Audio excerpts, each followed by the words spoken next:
Hello, everybody, and welcome to Honey Badger Radio. My name is Brian. I'm here with Allison, and I'm still getting things set up here.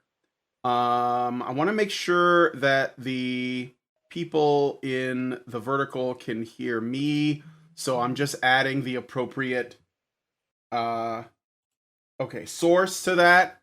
So you should not be able to see me, but you should be able to hear me simply because we're adapting. I had to adapt the layout for what we are doing, and so right now I'm here with Allison, and I'm in the Twitter space. Oh, I should add a link to the Twitter space. I should have gotten that too, and I'm gonna drop it in the description of the video so that people can join. That's probably something that I should do. So let me just drop the link, the correct link for the Twitter space, because that's the old link right now. So just give me a mo, and I will do that. But let me know if you guys can hear me and Allison fine. If you are watching this on YouTube, if you're in the Twitter space, you should only be able to hear me. And that's just the unfortunate reality that we have to deal with right now. But, you know, potentially Allison could join the Twitter space or whatever later. Yeah, I'm working on that right now. Yeah, she's working on that right now. So, okay. That is not an old photo, actually. That is from just this past, isn't it? I think that was just from this past summer. Like when What? we went to You the mean photo my on your, photo? the photo on your, No, on that's the, yeah, that is from 2019, so it is a bit old. oh, okay. Yeah, I guess so. Well, we don't look that much different. I mean, I don't think so. Okay, everything's fine on YouTube. Okay, so we're good. They can hear me, they can hear you. So anyway, we're just waiting on the guest to join, and then we'll, I guess, chat with them. And those of you guys who are in, again, if you're watching this on Spaces or listening on Spaces, I'm not yes, was it yesterday or Friday? Friday we did like a space. It was for Valentine's, and we were in both places at once, and it worked out pretty well. Yeah, I did. We'll see Yeah, if it I does think this it time. did. I think it sounded Yeah. fine for what it is. So if you're in Spaces, you're just hearing me. But if you really want to get the full context, go to our YouTube channel, Oh, am I or on live now? Our Rumble channel. Yeah, I've been live. Yeah, Oh, I'm okay. live. So you've been watching me do stuff here. Well, yeah, you're fiddling. I don't know what Fiddle, that yeah, is, but I'm trying to make it so that I can also get into spaces. It's just my I don't know. It was incredibly cold. Had trouble starting the car.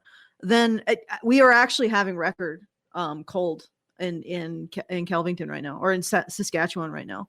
It's like unbelievable. It's wow. it's supposed to be like -6. It's Oh no, -4. that's right. It is supposed to be crazy cold up there, obviously, but also in the Midwest, Southern Illinois and Tennessee, they're getting hit. We got rain. That's it. A lot of rain. The river is pretty flooded, but nothing severe. It's just wet and chilly. So Yeah. I am I grateful missed for it. that. All right. Yeah. Okay. So I am in my personal account Yes. now. Okay. Why? Oh, right.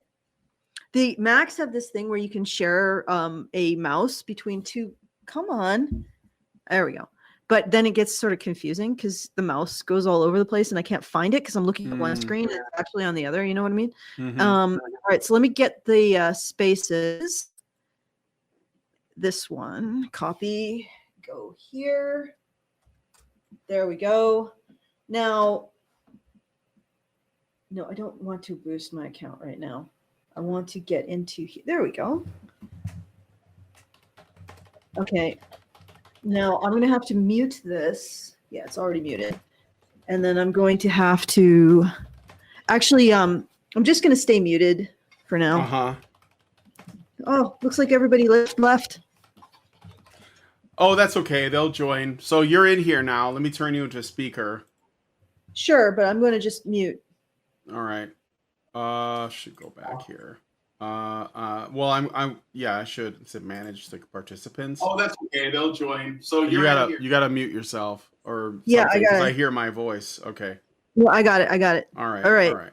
So now, because I want to make sure they can hear you talking for the context. Okay. So I've turned you into a co-host in Yeah. here, and I don't know if that's something you have to accept, but Oof, my cat is losing her mind. This is too much stress for her.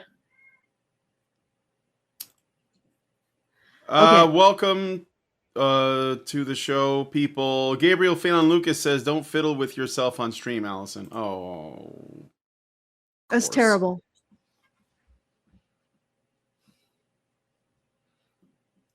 Okay. You can't see me, but I'm face palming. All right, so now we just have to wait to see if Maddie Yeah. can get into. Let's see if she can get in here or if this is going to be a whole thing. So Yeah. I will enable video if needed, but for now. Yeah, it's just me and you for now. Yeah. So waiting. huh? Waiting. Waiting. Well, okay, waiting. okay. I'll enable video for now. Let me just where is it?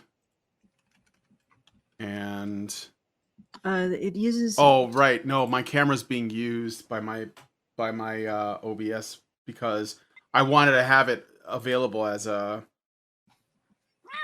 Up you go. I wanted to have it as an option. So local cam. Okay, this is working. So I'll just turn it on in for YouTube so that and leave it at that. So where's local cam at? Where did I put it? Okay, here we go. So there we go. And oh, there you are. yeah. No, they can't see me. Oh, well, that's because hold on a second. That's because my this camera's really big. So I'm just gonna move it. I'm gonna move it. This is a temporary setup, okay? Just until we get the guest in here. So I'm gonna leave it like that. Oh shit, my vertical's all wacky. Give me a second. I gotta adjust that. You're getting way too much me. I don't want to be that important. So I will shrink myself in here and tuck it nicely into the space. Okay. Down below. Space between. Okay, so Natty says her phone crashed, so had to switch to laptop. Okay, there we go. Let me just move my thing down here. All right, so I'm gonna disappear again. So okay, give me a second. It'll just be me and my cat. Yeah. And possibly JoJo if you have JoJo cam on. No JoJo. Unfortunately. No JoJo. But let me, because Lindsay's home today. She gets Sundays off so that we can go to church. All right, there you go. So now just see. Great. There we go. Yes, now we're in business. All right. Welcome, Natty. How are you doing? Can you? Oh, okay. No. Thanks for having me. Oh, I can hear you. Okay, good. It's working. All right. So just move this way. That's better. Okay. Well.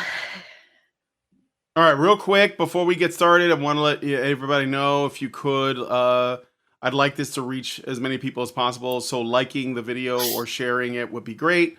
And if you guys want to, if you have anything to say, you can send us a message by going to feedthebadger.com/just the tip, or you can just send a super chat or a Rumble rant. All right. Yep. So that's it for me. And again, sorry to the X. I guess they won't be able to hear this, but Oh wait, there's nobody really watching through X. Well, I guess they all they might.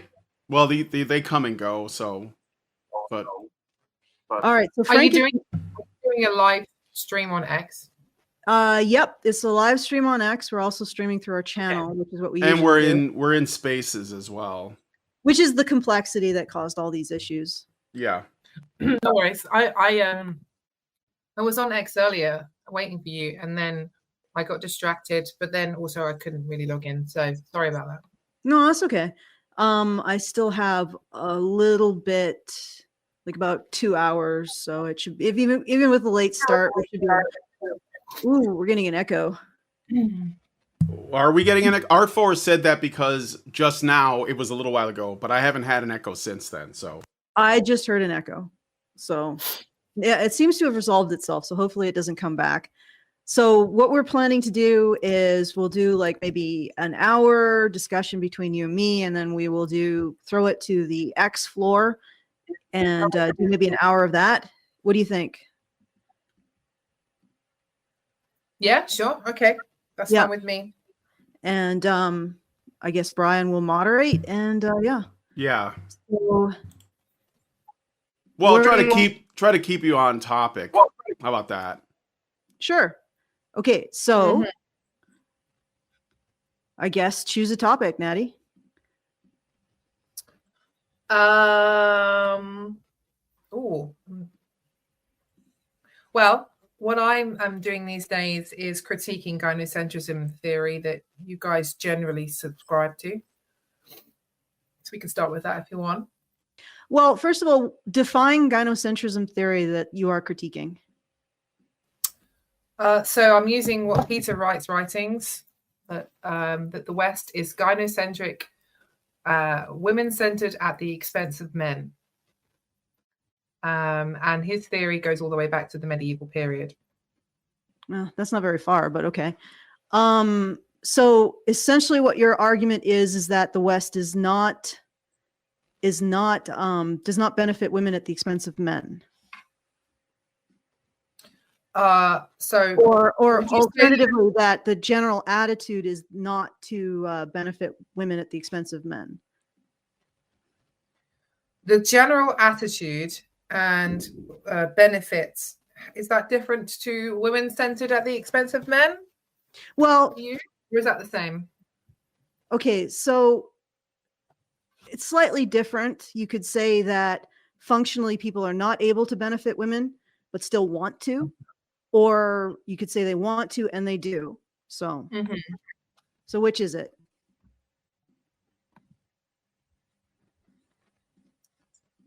Well, my argument is that we don't have an overall gynocentric society. So we may have some examples of gynocentrism, but when you add things up and tally them together, as in what... Okay, just a sec before we get into it, because I still think we haven't defined things.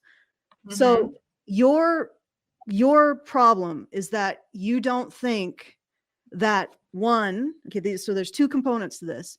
You don't think that people want to benefit women over men, or you don't think that they are so there can be an attitude, so a desire towards gynocentrism, and for whatever reason, it's not realized. So are you saying that people don't have a desire for gynocentrism as well, or just that they can't create it? Both. Okay. All right. So we can start with not wanting a desire or not having a desire to benefit men over women. Correct? Benefit women over men, you mean? Yeah. Women over men. Information was conveyed. So we could start with that element, since in order to have a gynocentric society, we sort of have to start with the desire for one, correct? Yes. I don't believe that there is a desire for one. You're wrong. You're 100% wrong. In the scientific literature, the evidence is that the average person does want to benefit women over men. So if there's an instance where harm can be accrued to a woman or a man, they will prefer to see it done to a man. If there's benefit to be given either a woman or a man, they will prefer to see that done to a woman. It even goes to the instances of scientific studies. So if a scientific study shows that men are better than women at something, people will believe that it's false or that the methodology is incorrect. Whereas if it shows the reverse, they're more likely to advocate for that science as being correct. And this is stuff that is in the literature. Like, this is what we see terms of the psychology of men and women and how the individual man and woman wants to benefit men or women. Now, if we look at something like implicit bias, women have an implicit bias for other women. So they have a preference for other women that we do not see with men. Men don't have a preference for other women, or don't have a preference for men the way women have a preference for other women. In fact, I think what men's preference is for other women as well. So, I mean, you can say that this is not the case, but you're arguing with a lot of science. Just saying that I'm arguing with science, you will need to I give will. me an example of what one of those studies are. Okay, the implicit bias study in relation to implicit bias in gender. Let me call up my resources. And also there is a recent study into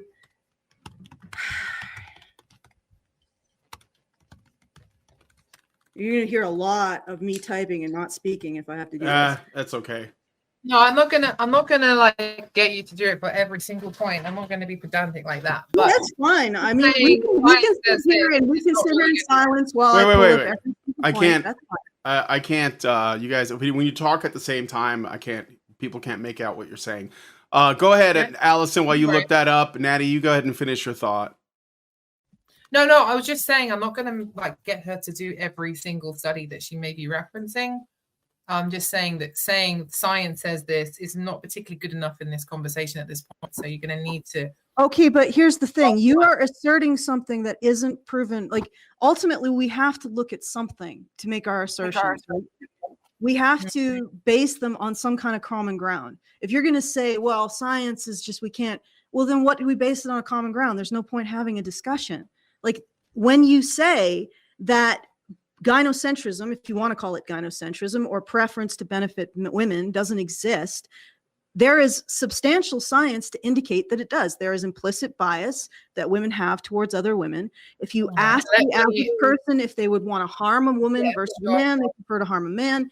If you ask they would prefer to benefit a man, they would prefer to benefit a woman. Like you're going up against actual evidence. And then, of course, the omega bias, or the omega, I think it's the omega bias, which is what I was talking about with the scientific surveys. If you show people something science and you just make up like two studies, one that shows men are better at something and one that shows that women are better at something, you show it to the average person, they will guard the one in which men are better at something as with more suspicion.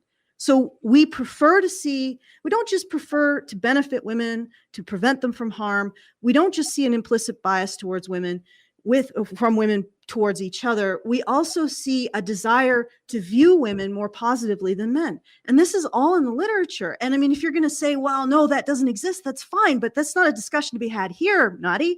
You need to go into the literature and you need to do a review of it. And you need to state your thesis of why, or your hypothesis of why all of it is wrong.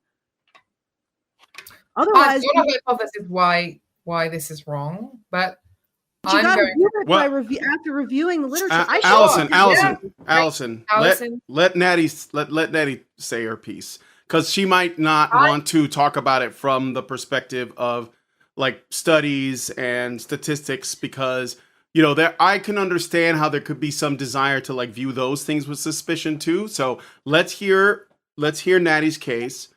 Outside of that, I guess, or whatever I don't want to put words in your mouth, but let's hear what Natty's side of that. So go ahead, Natty. Yeah, sure. So like what Brian just said, there's definitely going to be arguments that I could make that could say, well, they're right to view certain studies with suspicion because studies are misrepresented all the time. And the variables and things that they select in a study and then represent it on the internet or in the media. Well, we all know that things get misinterpreted or misrepresented quite often on all sides of actually. It's not just, the liberal left or the mainstream. This also happens from the kind of alternative side or, right wing or whatever is deemed to be outside of the status quo. It happens all over the place. So that's the first point I will make about that. The other side of it is this argument you're making that if somebody thinks that it's worse for a woman to be treated a certain way, and that's what's represented in a study, that actually then correlates to proving that the West is gynocentric overall, I could probably argue that point and probably test that point with you. But my position, generally speaking, isn't. I could use some data and studies that you may provide or stuff that I may have come across too. But my hypothesis generally comes from questioning where the worldview comes from in the first place about gynocentrism. And then also the point I made earlier is that I am not denying that there may be elements of gynocentrism in society in the West, right? But my contention is that we don't have a gynocentric society overall. Yeah. So I'm saying that we still have patriarchy. We still have a patriarchal society in the sense that men still rule, and especially in a civilizational level. You're always going to have men in power, right? At least we do at this time, okay, who have influence, overt influence, and also philosophically speaking, we have a sort of individualistic framework that is actually based on the male form and the male way of looking at the world, or at least how we think masculinity is in the first place. So that's sort of part of my hypothesis, really, is that a lot of what the feminist theory perhaps is getting at in the past is that after the Enlightenment, we developed this notion of human rights and the rights of the individual, and how we're viewing the world through that lens. And I'm sort of, my starting point with it is that wasn't at the time defined through how women may see the world, how experience the world, right? So that's sort of the starting point there. And then the other part of my theory, the way that my argument, is my interpretation of the Orthodox faith, okay, what the church teaches, and the added element of ancestral sin, and how that affects how we view men and women, aka Adam and Eve. And I understand that if you're not a Christian, then you're going to reject this worldview. But I have to sort of partly make the case that we shouldn't reject that worldview, in the sense that this is always affecting how human men and women see each other, whether it's through preferencing men or preferencing women. That's probably what I would include into my hypothesis. So I'm happy to reference some studies if it's relevant to that, but that is what my pushback or my position is, where it's coming from, because I basically make the case that we can't necessarily have a gynocentric society overall without patriarchy, because patriarchy will facilitate gynocentrism when it exists.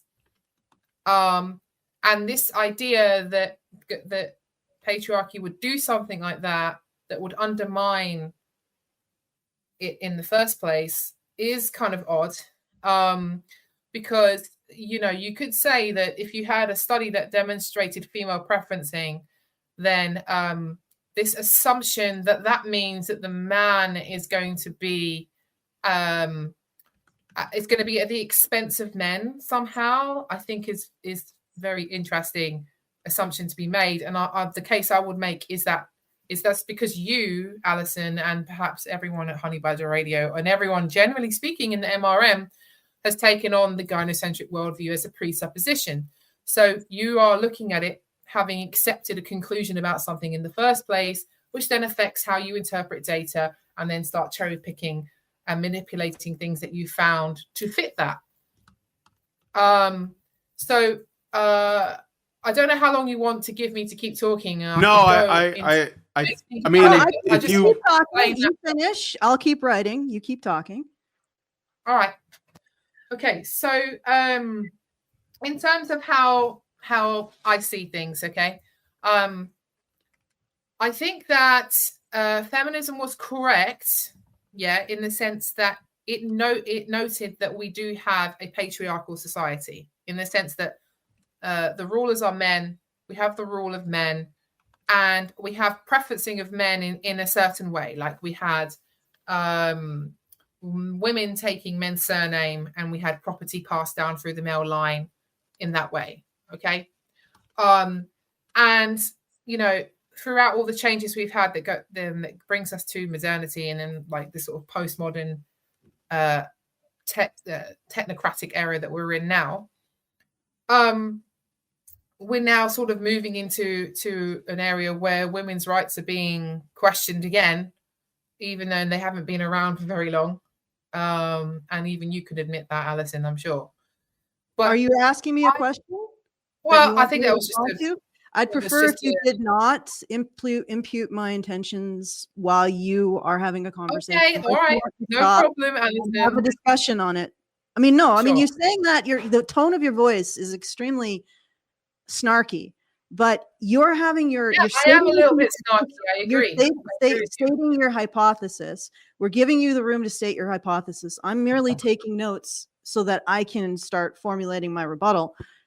If you, in the process of stating your hypothesis, start impugning ideas to me, I feel like I should have the right to respond to that. However, that means you'll have to stop and we'll have to start the response.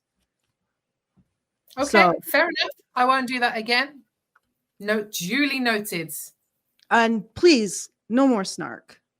Like, seriously. Why? Because it's just, it doesn't facilitate a conversation. Like, why would you approach this in terms of being snarky? Oh, come on. No, seriously, Alison, why would you approach it? Like, you're talking about the emotional. Okay, one of us has to talk at the same time. Okay. Talking about the emotional framework that people bring. Wait. I'm not going to stop. You're talking about the emotional framework that people bring to this thing, and I'm pointing out you are yourself are evincing an emotional framework. All right, continue. Being snarky is what, an emotional framework? Yeah, it's an emotional framework of dismissal and contempt. Yeah, I do have contempt for the worldview that you guys are promoting. Absolutely correct. All right, well, okay. Make the case. That's your emotional make the framework. case. Make the case. Yeah, and having emotions and feelings about a worldview that I think is doing damage to people is completely appropriate. Except in a discussion when we're just looking at the facts, right? Yeah, I well, not really. If I'm talking about a hypothesis or an argument that I'm presenting, whether or not that's factual, isn't that something that we would argue about? So, I mean, frankly, coming from there. Are you complete? Are you done? Can I start addressing it, or do you want to continue? Hey, you said that I shouldn't impute you. Yeah, but that's a beginning of a digression. Before that, you were still laying out your case. We want to know if you're finished. I want to give you a chance. Now referencing you and saying and acknowledging that you probably don't want women to lose some of the rights that they have now. You are now again impugning what I believe and think. Hey, listen, Alison, we've had a lot of interactions in the past, so forgive me for thinking that you probably No. Well, first of all, my point is that when you start to talk about what I think, I know you're no longer talking about what you think. So are you done with what you think, or do you want to continue? Like, let's just bring it down to brass tacks. Giving you the opportunity to lay out your thesis. Are you done? Or your hypothesis? Are you done? Because the last thing that you said was, we are now in an era where women's rights are being questioned, even though they haven't been around for very long. Do you want to continue that thought, or do you want to now discuss what I think? Because you've introduced the topic. That's all I'm going on. You can be as snarky as you want, granted. But at this point, if you want to talk about my thoughts, then we can talk about my thoughts. Are you done with your thoughts? No. Okay, then continue. You were speaking on the topic of women's rights. being questioned. Always leading into what I think about it and where my Yeah. mindset comes from. What you think about it, not what I think about it, but what you think about it. Sure. Okay. So, as I said to you, my belief in Orthodox Christianity does influence my worldview here. And I think that part of the reason that I've been pushing back against the promotion of gynocentrism worldview is because the worldview is based on a deep resentment of the Virgin Mary, aka the Mother of God, the Theotokos, right? When you read Peter Wright's writings in his essay, it becomes all right. Now we're talking about. Anyway, I'm going to continue because this is very, very relevant. Let her finish her thing. That's okay. Let her finish her thought on that. Go ahead. Thank Natty. you. Sorry. Yeah. So this is actually pretty relevant because I do think it's very interesting that we have a particular worldview being promoted that is based on that, in my opinion. And as an Orthodox Christian, we venerate the Theotokos, the Virgin Mary, and what she did for us. Yeah, in terms of she gave birth to Jesus, she gave birth to the Word, and she engaged in a level of self-sacrifice. Yeah, and she was sinless according to Orthodox theology. She was sinless, and she was chosen by God to do that, and she went through a lot. And I think so. If Peter Wright's gynocentrism theory, which is pretty much the guy that popularized the whole thing, although he's not the only person that's spoken about it, but he is sort of pretty much responsible for it being accepted among the MRM and the right wing at large in terms of the culture war stuff, then he's actually giving credence to the influence of Christianity. So if I'm coming from a perspective that Orthodox Christianity and Christianity, generally speaking, is true, and he's giving credence to how that has influenced our mindset in the culture, because his argument is pretty much that the way that the Virgin Mary was viewed in the medieval era was that the knight class, who were under feudalism, under chivalry, when chivalry changed from being a code of conduct of behavior for the knight class, and then it became about respecting women above men, is his argument. He's saying that they started to worship the Virgin Mary instead of just maybe venerating her. This was like a cult, a Marian cult. And then his argument is that eventually this transmuted into a kind of archetype for women in the culture. And so people started to view women as, like, by default, sinless, like the Virgin Mary, and then put women on a sort of mental pedestal. And then men would be being expected to be Christ-like, and women were not expected to be Christ-like. And that's his sort of underlying argument of all of his essays, really. And okay. Anyway, I'm going to get to what I think about it. If you just give me 30 more seconds, please, Alison. I know I've been talking a while.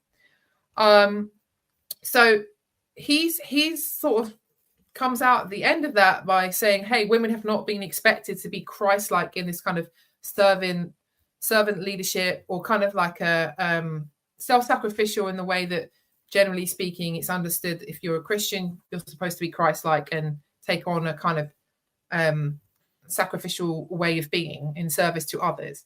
And he's saying that women weren't particularly expected to do that all this time. And so I have a problem with that.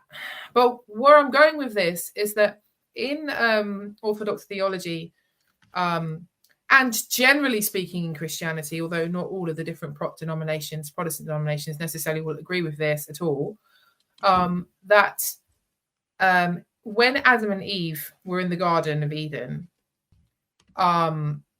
Eve ate the fruit, right? And then she received the truth without God. So that's how it's generally understood, okay? And she sort of represents emotions and intuition and that side of humanity. And Adam ate the fruit, and he ate it willfully, and he sort of represents human will and reason. And then when God comes, Adam says, Eve gave it to me. when God comes and confronts her, and him as well. And he says, Eve gave it to me. And she says, I was deceived. I was deceived by the serpent. And he says, Eve gave it to me. As in, he doesn't take responsibility for the fact that he ate the fruit. He just says, she gave it to me. Okay. And he also hides, which is not a good look, right? And so then God gives the curse to them, and then they fall away from God. And in Orthodox theology, Adam is held responsible overall for that whole situation, right? And then Eve becomes subject to Adam. And that is part of the consequence of the fall. So, that is how this notion of someone being superior and someone being inferior, or slave master or oppressor oppressed, begins. Because before the fall, there was no understanding of someone being on top or someone being on the bottom. There was an understanding that Adam was the head, as in he represents human will and reason, and he was created first. But there wasn't an understanding that he was somehow superior and she was inferior. That is a consequence of the fall. And so if part of the consequence of the fall and the curse is that Eve is basically constantly subject to Adam, right? That means that she is then naturally like inferior, or seen in a like slave master, or there's a hierarchy formed that isn't the type of hierarchy that existed prior to the fall. So in our church teaching, it says that Adam's will is what needs to be healed first, and he's the head, right? So there is this sort of acknowledgement that, yeah, we have a patriarchy now, basically. And what the patriarchy needs to do is act first, initiate some, follow Christ and be in servant leadership to heal that first. But there's a sort of acknowledgement, right, that there is the patriarchy, and that basically exists, and that man will probably constantly try to have this way of being over and over and over again, because that is sort of the ancestral sin and the consequences of what the fall are. So without even going into how that plays out over time in humanity and where we're at now in modernity, we have tried to not reverse that, but like even it out. We've had feminism, we've had, this egalitarian notion that we should, try and be equal. And now we're moving into a new era where people are trying to go back how they think things were previously again. So like it's all showing us that actually, as much as we like to try to even out and get rid of this patriarchy, we're kind of stuck with it. It's always there. And I think I'll stop there for now. Thank you for letting me talk for a bit longer. No, that's cool. Okay. Allison, go ahead. I actually have a question, and it's a little bit of a digression. Why did you get involved in men's issues in the first place? Because I believed that women were not being held accountable, because I had mummy issues. Okay, so that's your conclusion. So you believe that men's issues are completely invalid? No. Sorry. Okay, you believe that men's issues are completely invalid?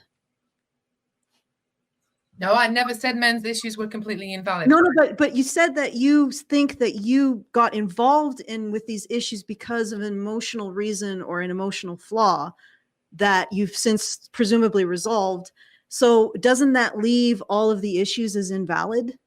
That just as a result of an emotional problem that people have is the only reason why anybody advocates or has an interest. You were making some leaps of logic that are fascinating. No, I'm just okay. All right. Let me clarify. Look, yeah, rephrase it, Allison. That's okay. Rephrase it. All right. You said that you advocated for men's issues as a result of having a problem with your mother, correct? I can give a much fuller answer. I've answered this question a million times in a short way and in a long way, but I just gave you a very quick thing. If I may. Not that I'm making an argument for either side, but I'm going to try to explain or see where Allison is coming from. So people get involved with the men's movement for different reasons. And That's true. what Natty's answer sounds like is basically it's either, some people are more on the side of like, what are the legal and administrative and legislative issues, maybe even systemic, that men face that we need to address, either because we're pursuing equality, which is maybe somewhere like where Warren Farrell is at, or because we just want to see men treated more fairly, for the people who are like the intactivists. And then you have the people who are like and I'm not saying it's one or the other, there's usually overlap, but then you have the people who are like, well, maybe we just want to hold women to similar standards that we already hold men to, and that would be like a pursue, in pursuit of something that looks like equality as well, but like in another way, assuming equality is the goal. That depends, because like we don't all believe in those concepts, but some do. And I think that what Natty's answer, and let me know if I'm wrong, but your answer seems to be that to that question was more on the side of, I don't think women are held accountable to a satisfactory degree. And I guess in retrospect, you're saying, oh, I think that came from, or I have concluded that came from my experiences with my mother. Am I being fair with that, or unfair? No, I would say that's a reasonably fair assessment. I think there's more to it. But Can I speak now? I was giving you a quick answer. I think Natty wants to give a longer answer. If you would like, I can give you a much more fleshed out answer, because I am quite a complex person, believe it or not. So I do probably have multiple reasons why I got involved. But I think that there's always a kind of strong draw, and it is emotional, you're correct, that will often brings people into kind of online movements or political movements. And there is a very kind of strong personal emotional reason that will bring them into it, even though there may be intellectual points or facts that have brought them to accepting a position too. But I think often in these things that there will be something that's personal to them. All right. So straight for that one, because the accountability issue in terms of women, because as you know, and you've discussed 1,000 times, I have observed and also been involved with in the past, that men's issues are addressed from a more feminist perspective, or perspectives that are not necessarily from the worldview that the men's rights. All right. We're moving away from the topic. Okay. No, we're not. I'm acknowledging. Wait. I'll give you 30 seconds, Natty, and then we're going to give Allison the floor. I'm trying to explain to you that the men's rights movement that you guys have been promoting all this time, the particular worldview that you promote, that you tie into, that is very much interwoven with this idea that women are not held accountable, because there are other people that acknowledge men's issues too, but they don't have that same presupposition. For All right, example, Allison. Sorry? For example, other people who hold or are interested in men's issues but do not feel that women aren't held accountable. That think that women are held accountable, you mean? Sorry. Yeah, are held accountable. I mean, for example, I seem to remember in the UK years ago there was what was that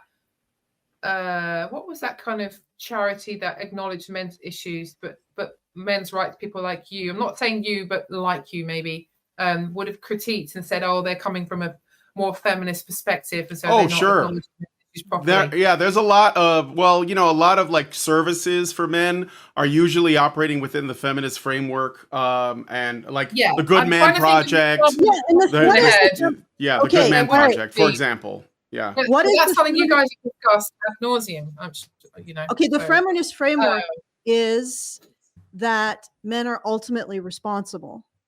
Let's be frank. That they're ultimately responsible for their own issues. They're ultimately responsible for women's issues. They're ultimately responsible for everyone's issues. That's the feminist framework. That's what we push back against. And to say that if we are against that framework, that we, we're saying that that framework absolves women of their culpability in the situation, because it does 100%. So the real question that we get to at this point, and I'm going to lay this out, and then I'm going to ask again a follow-up for my question, is that if you believe that men are 100, and I've never seen any point at which feminists will recognize women's culpability, unless it's talking about calling women pick-me's because they don't believe in feminism, but whatever. When you get to that point of saying like anything is men's responsibility, what is women's responsibility? Like nothing. So we're saying, yeah, that's not correct, but we're doing it in response to an initiative that's saying that men are responsible for everything or nearly everything or functionally everything. So yeah, you're right. We are saying that women aren't held accountable enough, but the feminist framework is that men are the alpha and omega of everything that happens. Mm-hmm. And I'm saying that's yeah, wrong. Well, I'm telling you that when I first got involved, I agreed with you about that. That's nice. And then you stopped agreeing with us. So yes, but you are saying that you agreed because you had mommy issues. Now, yeah, I think there was other reasons involved, but generally, okay. You're saying that you are not involved because you have mommy issues. Do you believe that it's possible for someone to think that women are not held accountable enough, particularly within the feminist framework and certain aspects of conservative framework, and not have mommy issues? Yeah, I think it's possible, but I reckon that there will be something similar in terms of they're lacking. Now that we've established your question. Okay, continue. I think that's possible, but I'm also saying to you that I think that there probably will be some issues in how they think women's experience is. So their empathy for women, and that it might not be their mom that they have an issue with. All right, so you think that if they don't have mommy issues, they have issues with. So I'm just saying that people who basically, in response to feminist conjecture that men are fundamentally the responsible for society, and similar to what you're saying about Adam being fundamentally responsible for the fall. I don't agree with that framework, but okay, for now I'll hear what you have to say about it, but I don't agree with that. Who push back against that, people who push back against that, you're saying, are motivated by mommy issues or motivated by other animus against women. Can it just be true? Like, can people just simply say, this is something that happens and we are pushing back against it? Or is it invalid? It's always a result. I don't think it's true. So essentially what you're saying is, as I said, you think the position is invalid. And you think that people pursue this position because of emotional problems with women. Generally speaking, yeah. There may be a few. There can be no exception unless you can regard the position itself as valid in some circumstance. You see what I'm saying? Either there is one person out there who is pursuing holding women accountable out of a purely logical, purely reasoned position, and actually this is true. One person has recognized this is true based on not emotional reasoning, or everything is emotional reasoning and everything is wrong. No.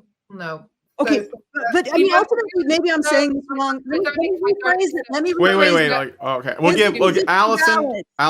Allison, say it one more, rephrase it or whatever, and then we'll let Natty respond. Okay. Setting aside the emotional motivation, is the position that women are not held accountable, in particular in feminist frameworks and other frameworks, valid?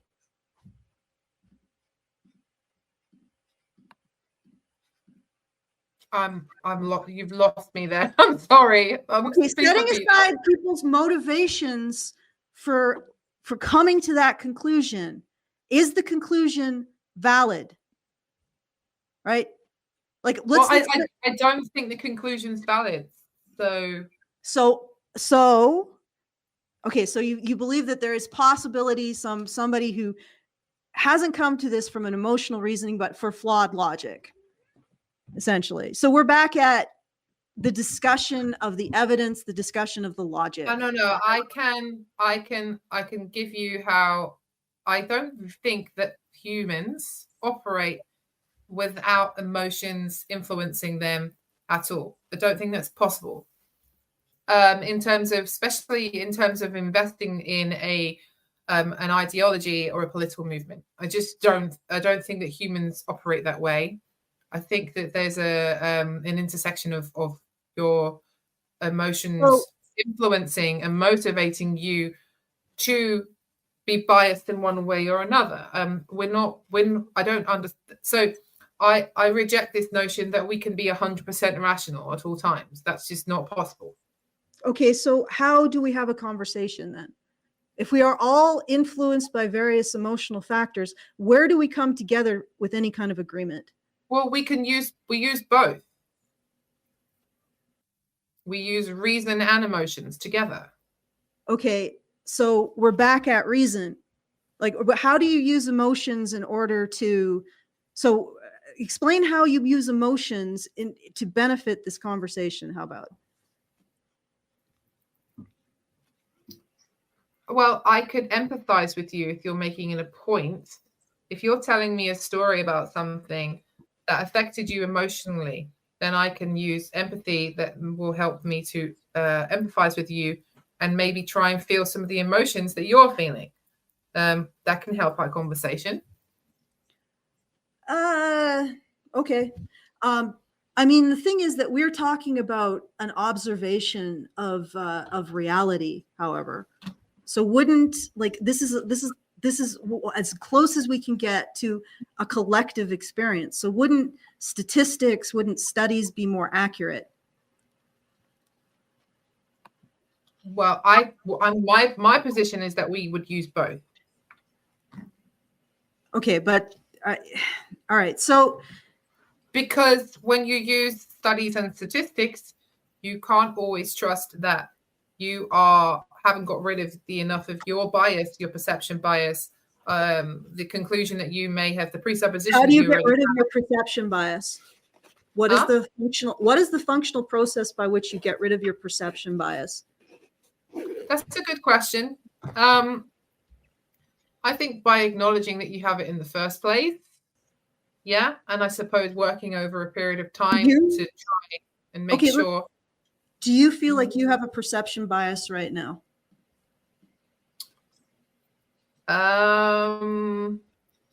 Probably. Okay. Yeah. What do you think that is? I think that the gynocentrism worldview is incorrect. So I'm looking at you, and I am less likely to have a conversation with you where I think what you're saying is entirely correct. But I'm sort of at the same time thinking, okay, I know I will agree with Alison about something at some point, and I really want to make sure that when that happens, I tell her, because then she knows I'm not just here to be like, everything you're saying is wrong, Alison. Okay, well, sure. Tell me when we come to a point of agreement that you feel is correct. But here's my problem. So you're saying that you're not giving a process by which you resolve your perception, aside from saying, well, just acknowledge that you have it, that you have perception issues. But it seems like, let's say we go through this process of resolving our issues around emotional, it almost seems like you're saying that emotions distort how you see things. So if we resolve our perception issues, what we're trying to get to is a point of pure reason, correct?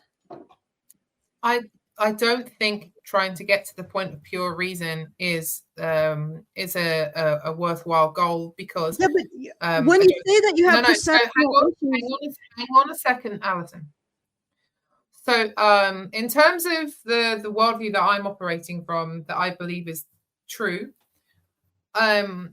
pure reason is like a tool that we use. So, for example, when we're doing something scientific, we're using a particular framework and a model to, observe something in reality. I understand what pure reason is used for.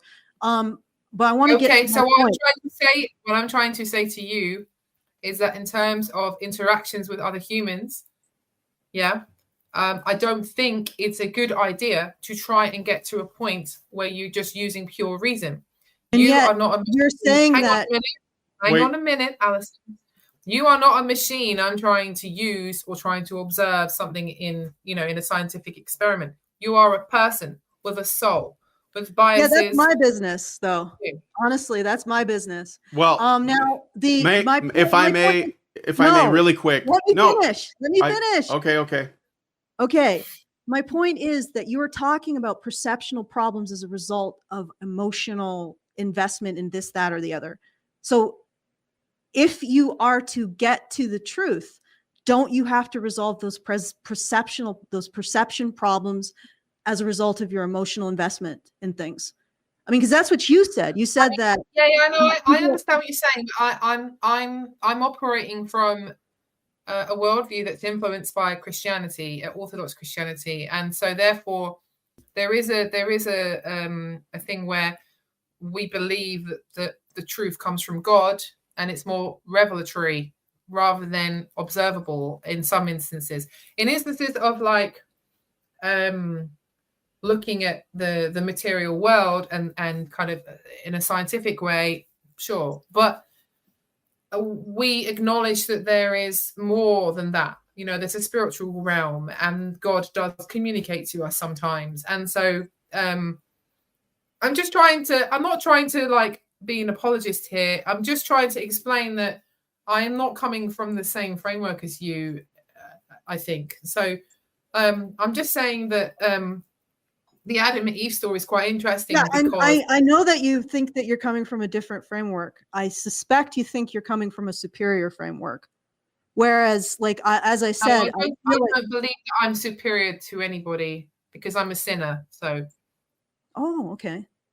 All right. But the thing is that you believe that you've come closer to an understanding of what is actually happening, right? Than I have, because I am probably, in your estimation, still thinking through an emotional lens that I haven't resolved. Is what I get. I suspect is what you're saying. I could be wrong. Like you can. Yeah, I mean, possibly that moment of agreement to say yes, Alison. That's exactly. Yeah, possibly. I'm not sure it's exact. I think my observation of you is that you're very you're using reason and yes, because I respect the people around me. Oh, sorry? I respect the people around me. I'm not going to say that if they bring reason and logic, I'm going to respect that for what it is. Every time I talk to people, I'm prepared to be wrong. That's why I ask questions. Yeah, I'm sure. So I just want, okay, if I may, just briefly. I just wanted to. Can I finish my thought about? Go ahead. Brian has been squashed a couple times, so why don't we let him go? All I wanted to say is that there seems to be like a binary conversation happening where it's either your logic or your emotion, and the truth is we're complicated beings. Obviously, there is no one on like that I know of that is pure logic, but I do think that we try to like look at we try to operate within logic and reason, but you can't completely, and I don't think anyone would pretend like emotions don't have any effect on us. I mean, intactivists, for example, that advocate against circumcision probably have a story to tell that they have a bad experience with, but it's not the method by which they advocate for intactivism to stop mutilating baby boys. Instead, they bring out all of the data because they know that purely emotional argumentation is generally not effective, and it comes across as solipsistic. But what's better, and if you want to actually make change, is you show people this is the actual consequences. And not only that, but it's effective because would-be parents will look at that and say, well, I don't want to do that to my child. And that's not them saying, this is all of the rational reasons why that we would do that. It's more, out of a love to protect their children from mutilation. So all I'm saying is this isn't like argument one way or the other, but I think that it's a little uncharitable to say that, this pure thing over here of reason or this pure thing of emotion are like wrong or right for this reason or that reason, because nobody works that way. That's all. So I'm sorry, who was talking? Who wanted to talk? Was it Natty? You can talk now. No, I'm just putting my thumb up. I was just saying, yeah, I think that's a good summary there, because my argument is that we will use a mixture of both, and that we shouldn't really try to claim that we are not influenced by one or the other. Although I know it claims often a lot that people are just speaking from their emotional point of view, and there's no reason involved, and that clearly happens too. But actually, what I was going to say about Alison is that my observation of Alison is that, and I'm not saying this is 100% correct, but this is my perception of Alison, is that she tries to operate in the reason category more often than not, and therefore maybe is in danger of not acknowledging the emotional side influencing her ability to reason. And I'm saying I don't think it's a good idea to actually try and convince yourself that you're like that at all times, because actually where I'm coming from is that often we will find people that tend to be operating in that way, and they're often very monotone types, they're kind of like in this, like, I am just talking from my reason, that kind of stereotype. And then they seem to embrace ideas that actually seem nonsensical or even irrational. But then they cherry pick data and find information that may justify their reasoning for picking it. But actually, when you really investigate with them why they went that way, it tends to be that there was something emotional or something about themselves as a person, their influence that got them there. And so I guess I'm just trying to point out that I don't think it's a good idea to try and claim that we can operate like that, especially when you're in a conversation with another person. Okay, well, first of all, I'm not claiming we don't operate without emotion, but the goal is to operate in a place of reason, because reason is respectful to the people around you, in my opinion. It is the ultimate meritocracy, where people can offer a reasoned, logical argument and have it considered. So the ultimate, and again, I'm not saying that people are pure logic or pure reason. I'm saying that that is the goal when we are discussing a shared experience, is logic and reason and looking at things through facts. Just to add to that, I think that the thing is, obviously human beings are made up of both, but emotions are easy. We have them very early on. We know what they are. We will express them often, but reason is something we work towards. So, and a lot of people don't do that. But what we want to do is obviously try to be, because the purpose of reason is, as Alison said, it's to try to come to conclusions that are the closest to the truth. Let's put it that way. As close to the truth as we can get it. Yeah. Yeah. And the thing is that when we go into, what I've noticed is that when we go into this emotional reasoning, what ends up happening is the person with the greatest amount of power wins. The greatest amount of willingness to do violence, either emotional or physically, to someone else wins. Their emotions become the dominant emotions. So yeah. Well, okay. Yeah. Sorry, finish your point. So when we enter the realm of reason and logic, we are setting aside our weaponry, like going into the parliament, setting aside our weaponry and choosing to use arguments and persuasion in order to achieve some kind of a consensus. That is what I see. So yes, I'm aware that I have emotions. And in fact, when I have emotions about something, I generally look at them and ask myself, what is this telling me about my own biases? And in fact, a lot of the time when I arrive at the conclusion that women are not held to account, It's because I have an immediate knee-jerk emotional reaction to holding women to account. So I have often the opposite emotional reaction to the reason argument that I eventually give. For example, there was a story recently in the UK in which I think he was might have been Nigerian.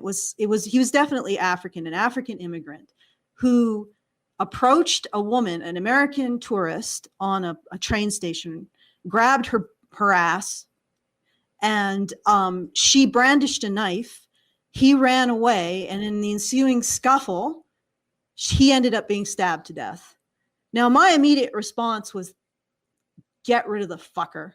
Just annihilate that asshole who had the audacity to touch a woman. How dare he? That was my initial response. They should all just die. All of those men who touch women without women's consent, they should all just be sent out back and shot. That was my initial emotional reaction. But then I stepped back and I said, let me step through this logically, because I'm having a very strong emotional reaction, which is clouding my judgment. And I thought about it and I said, I don't believe from a logical, legal, rational, and socially humanitarian stance that killing a man for grabbing a woman's ass is correct. That's how I operate often. I do have an emotional response consistent with what you would call gynocentrism. And then I question it and I ask myself, is this reasonable? And that's how I come to a lot of the responses that I have. So, I mean, when you say I have this in particular emotional framework, I probably share it with you, Natty. It's just that I stop and I ask myself, is that correct? Sure. Okay. Would you say, I have a question then, would you say that when you do that, that sometimes you then end up completely distrusting the emotional response you may have in its entirety? Or do you try and like reduce it a little bit and still have an element of it there? I always test my emotional responses against the principles of justice. And if the principle of justice says this is actually an injustice, then I don't think it's an incorrect response. And in fact, I've never actually gotten rid of my disgust towards men who engage in sexual aggression against women, impropriety against women. It's still there. Right. Probably you have it as well. And I still have to ask myself, is this response consistent with the principles of justice? Sure. And I mean, are you saying that if you heard if you heard the opposite story, so like I don't have a stronger response. Like I'll be completely honest. Like if I heard the opposite story, a man stabbing a woman for grabbing his ass, I would actually be, I have the same emotional thing of, how dare, like how would an awful thing for him to do to a woman. I still have that same emotional response. It's just that I say, what are the principles of justice? What are the principles of justice here? And, well, of course, they're a little bit more consistent in that circumstance. Nobody has the right to stab someone for grabbing their ass, right? That's what I mean. Like, and this is what I'm getting from this whole conversation. You're saying that people have emotional biases. And I'm like, yeah, you're right. They do. That's why we have to step back and think, are these emotions consistent with the principles of justice? Yes or no, right? I mean, I'm not a robot. I know that I have emotions, and I know that I'm emotionally influenced. I've actually think that my advocacy for men's issues because my mother died when she was in her 50s, about, I guess, 18 years ago now. My advocacy for men's issues actually made me appreciate my mother more. Her moral courage was incredible. And her loyalty to my father was absolute. And she was the one who started me on this path. So if I have mommy issues in relation to men's issues, it's almost like a recognition of how awesome my mother was that I'm doing this. And what she taught me through her example, that you don't back down from what you believe because someone is being emotionally aggressive towards you, someone is giving you a carrot or a stick, someone's calling you a pick-me or a handmaiden, or impugning your sex life as being subpar, or calling you a coward. You don't step back, you don't stop. You stand by what you believe, even in the face of whatever people can throw at you. That's the lesson my mother taught me. And the only thing that will stop me from standing for what I believe is a reasoned argument that I can't tear apart in 10 seconds. Right. But the thing is, we can talk about the rest of what you said, because I have wrote the gynocentrism worldview is not a reasoned argument. Okay, so let's go back to the let's back up a little bit. That's Allison, what I'm doing. I'm going back to the first part. Okay, so now I've read a lot of the literature related to what people term gynocentrism, which is simply like a bias toward other people call it the women are wonderful effect, or implicit bias and other kind of stuff like that. I've done a lot of reading on it. Okay, so hang on a second. Yeah, I know, but here's my point. It's not the same as making an argument that we have a culture that's women-centered at the expense of men. No. Like here's the issue. Okay, I think we're arguing two things. Okay, now, when you say women-centered at the expense of men, okay, what you're saying is, and again, it could be because people have the desire to benefit women, but don't have the means, or it can have the means and the desire. And you're saying that there is no desire to benefit women. Well, again, we go back to the literature, which I've read. Have you read the literature? About gynocentrism theory? No, not about gynocentrism theory. About implicit, not the women are wonderful effect. We've already gone over that. I was saying to you that if you want to go through some of the studies that you've used, yeah, but why haven't you read them? Like, why haven't you? Here's my problem. Why haven't you read them yet? My argument is based. Why haven't you done the literature review? Why haven't you looked at the evidence? Review. Okay. All right. Well, can I just interject with a question? Okay. So while we're talking about whatever we call gynocentrism, I think that it's a bit of a charged word, because I think we have like different interpretations of it. But let's just say that, is it fair that we understand that there is a real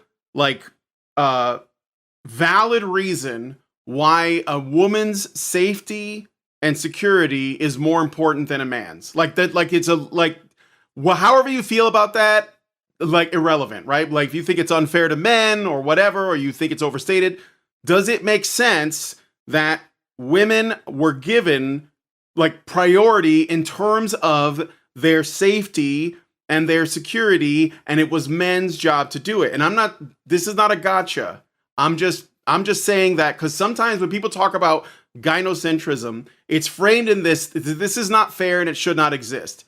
But my belief is that, well, actually, to some degree, it is fair, and that's just the way it is. It's sort of like it's almost becomes used for the reason why, let's send women to war because we're equal and let's see how they like it. But nobody wants to do that. We find it distasteful, right? Any normal person would, and it wouldn't be good. Not only because we need women, to perpetuate the species, but also because it's just something that we're not comfortable with it as a principle. And I think that whether you believe in, our divine origins or evolution, it's the same outcome. It's the same thing, right?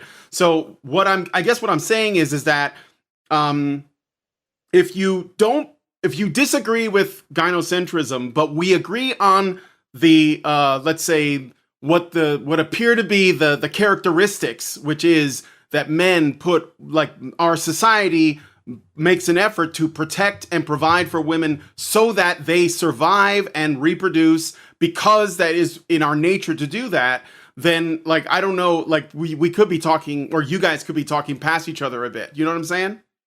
Yeah, I get what you're saying. And that's what actually I'm trying to get at. Regardless of what you call it, what is picked up in the literature is things like people prefer to benefit women. People prefer to harm men, like if there has to be harm to men or women. Women have more bias towards other women than men have bias towards other men. You know, this is stuff that's picked up in the literature. Then the literature, it's also termed omega bias or women are wonderful effect. So the question is, you've decided, and it could also be termed like the gynocentrism is within that umbrella. And then also Brian's saying that, oh yeah, I guess that is a good point, Brian. Do you believe that women should be put first, Natty? It depends what you mean by put first, because I don't actually believe that Protected women are... and provided. It doesn't matter. Protected and provided for, in a way that we don't do to men, essentially. Well, life is suffering, right? Life is suffering ultimately. So either men are going to take the brunt of that, or women are going to take the brunt of that, or children are going to take the brunt of that. And obviously, we don't want that for children. And I think that when it comes down to just men or women, men, not only are they expected to do it, but they're willing to do it. Like, they're more willing to be, you know, to essentially endure whatever the suffering is in order to, you know, like, protect their communities and their families and such like that. I don't agree that they actually do. I think throughout history, men have been incentivized to do that. Okay, but we're a little bit off the topic. Do you believe that what men should do? Please, Alison.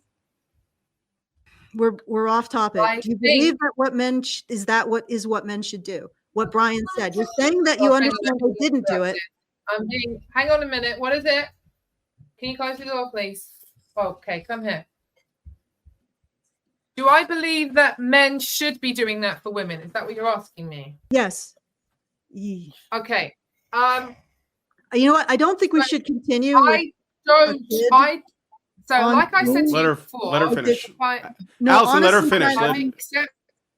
I'm really uncomfortable with having a kid on stream because this is our channel and we could get it stricken. Because that's true. I'm sorry, I didn't realize. So please, I'm fine with that. Deal with the situation. Just deal with the situation. If you have children on your channel, then you have to be. No, that's fine. That's fine, Alison. It's okay. Just give me a sec. I will give him back to his dad. Sometimes they know that I'm doing this, but that doesn't mean I'm not going to get interrupted. No, I'm not. I don't have a problem with the interruption. My problem is the fact that I know on your channel, if you have a child, then you have to put it as child. Thank you. 1 minute. Hey, mister, where's that?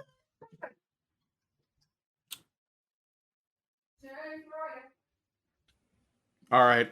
We'll just a moment. InQcell, I see you in here. I'm sorry. If you want to listen to the actual conversation, go to the YouTube channel and check it out there. I know you're like, he's been hanging around in the Twitter space for the entire time, like, quietly. I know he's like, you're cool though, bro. You know.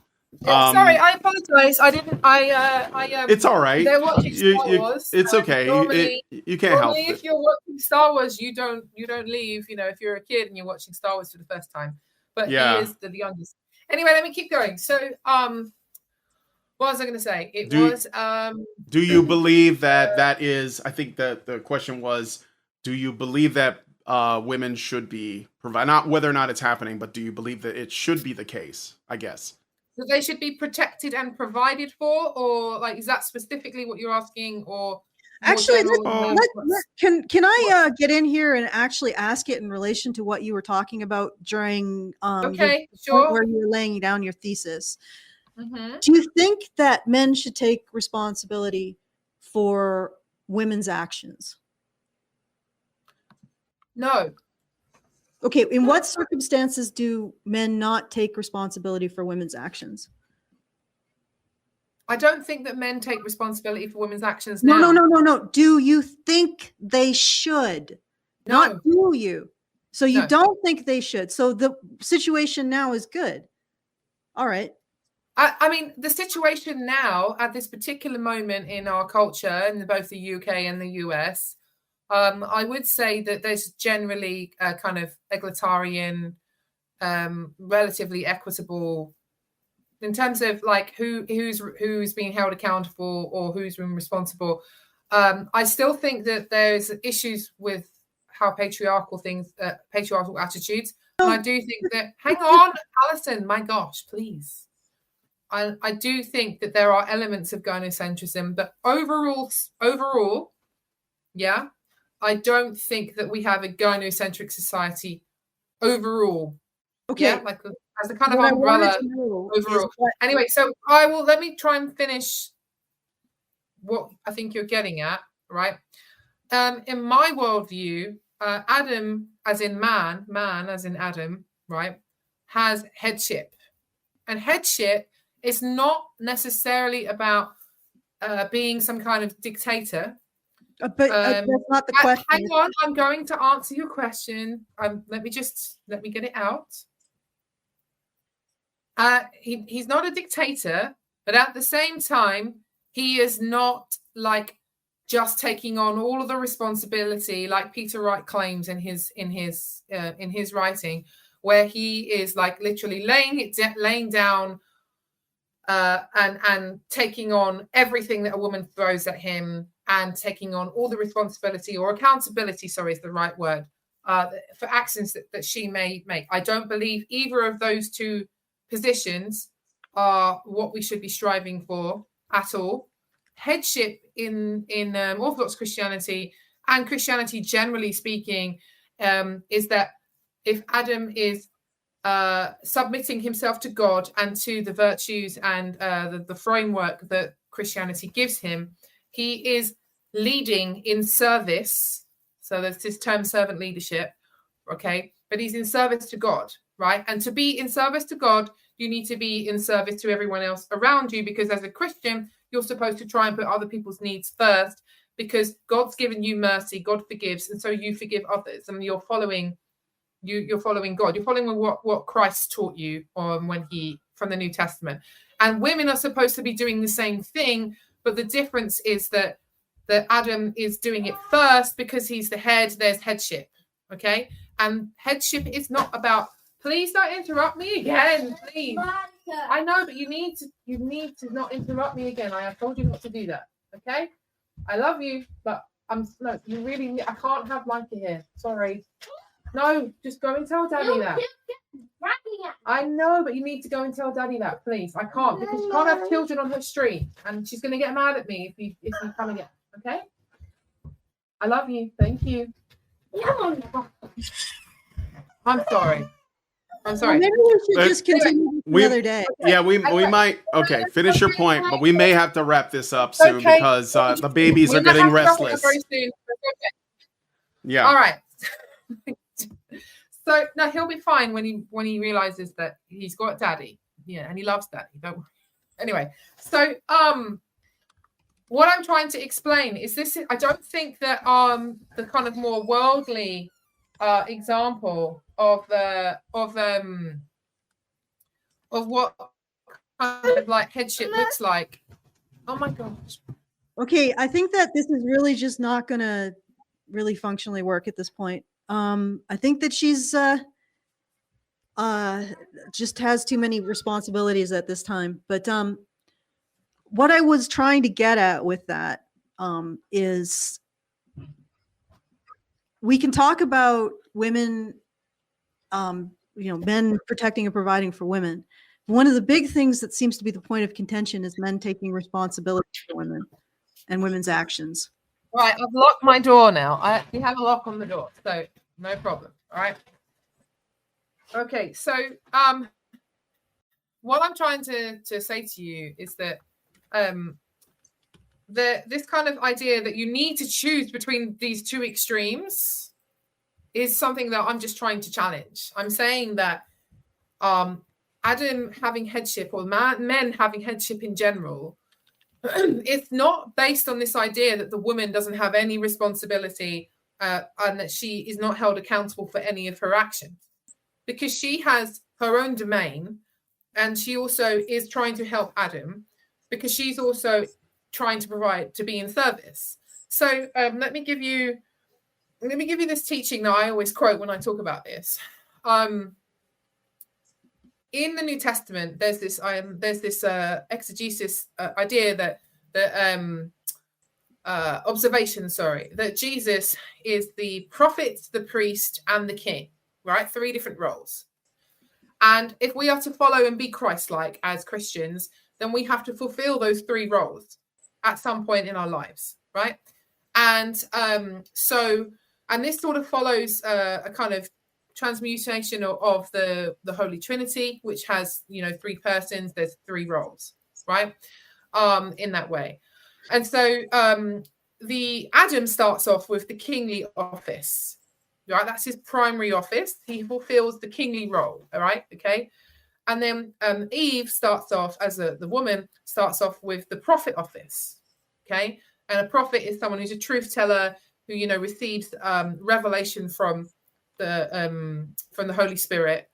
Yeah, that's what a prophet generally is when you look in the Bible. And so the prophet and the king are going to work together, because a king will maybe leading from the front and leading by example, but the prophet will be helping to guide the king, will be giving the king information, right? And so then they're working together in that way, but they are to fulfill that office in a priestly manner, which means they're trying to submit to God and trying to live the ascetic life in a way that a priest may do, right? And then there's this idea that once they fulfilled that office, then they can sort of move into the opposite office. So the king can be more prophet-like, and the prophet, the woman, can be more kingly-like or queenly if she's a woman. So if you think about it, when a woman becomes older, she's more matriarchal, she's more likely to have a sort of more leadership role or be more respected in that role as an older woman.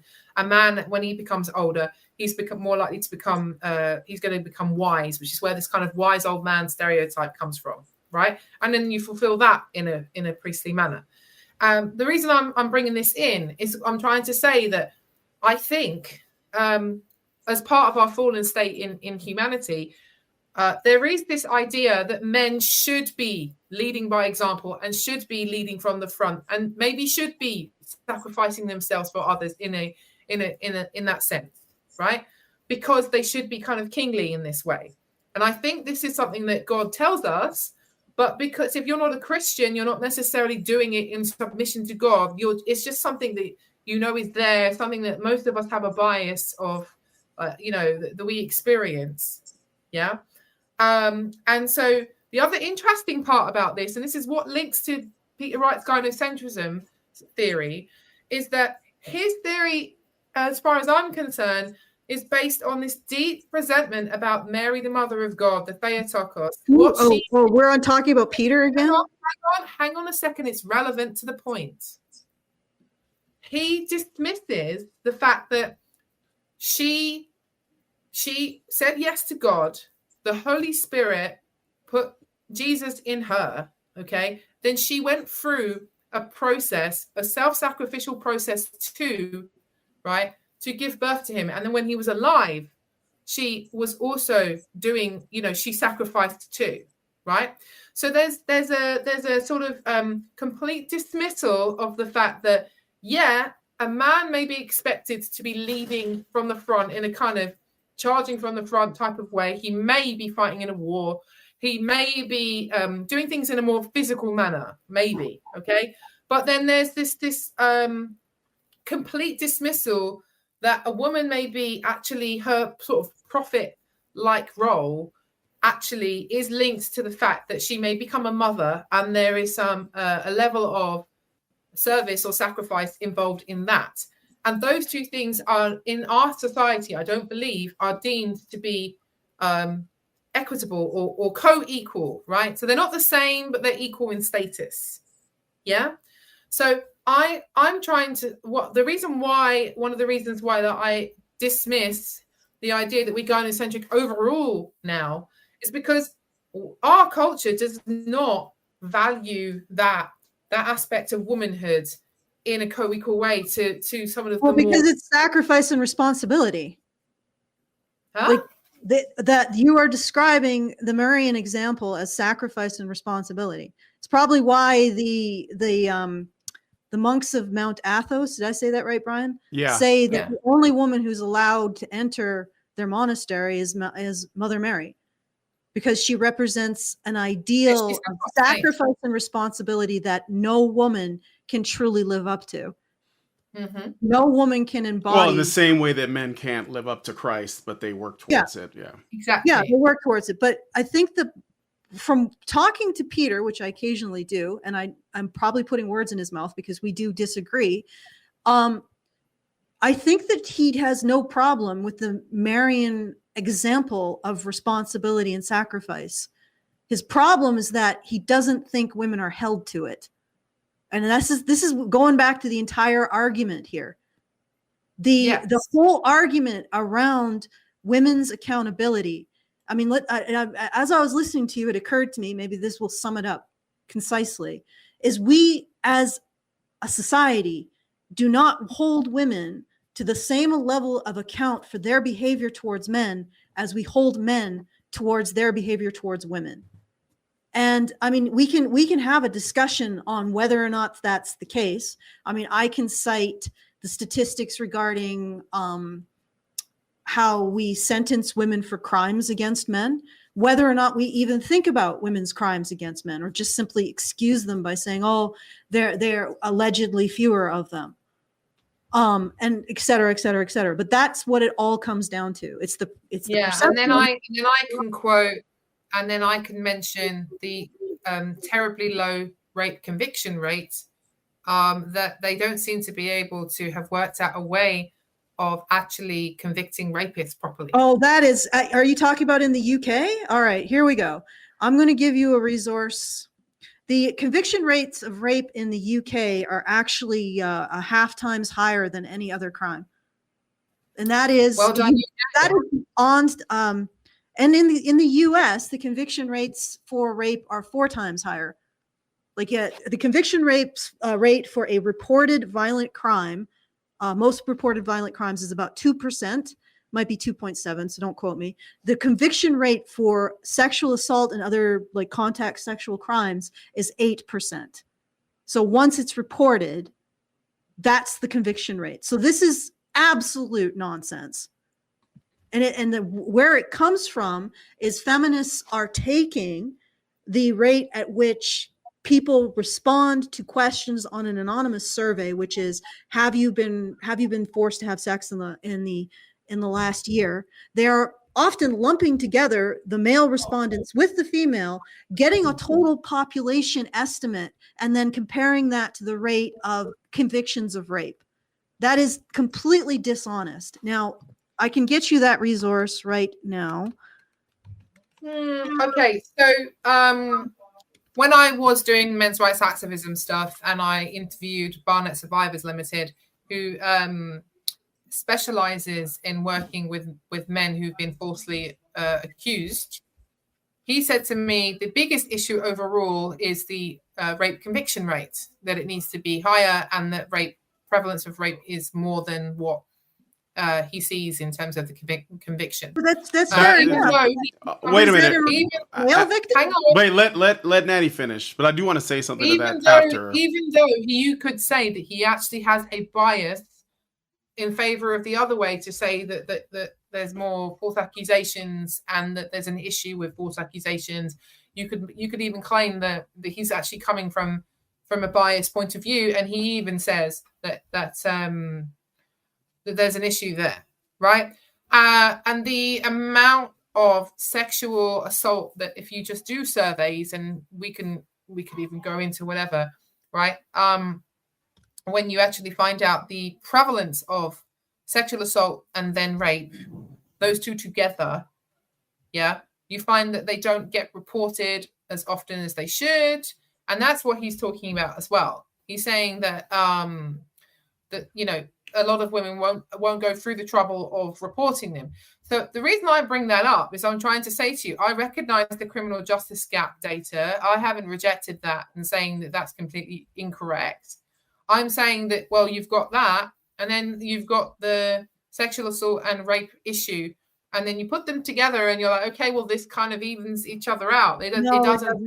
It absolutely does not. Now, I know that in the UK, it's not, a woman can't rape a man legally. But the fact is that the amount of men who are victims and do not report is far higher than the amount of women and do not report.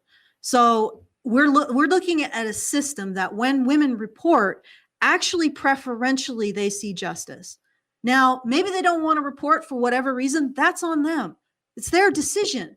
It's like if you go to a buffet and you choose the chicken and not the beef, that's on you. Why is that decision being made, Alison?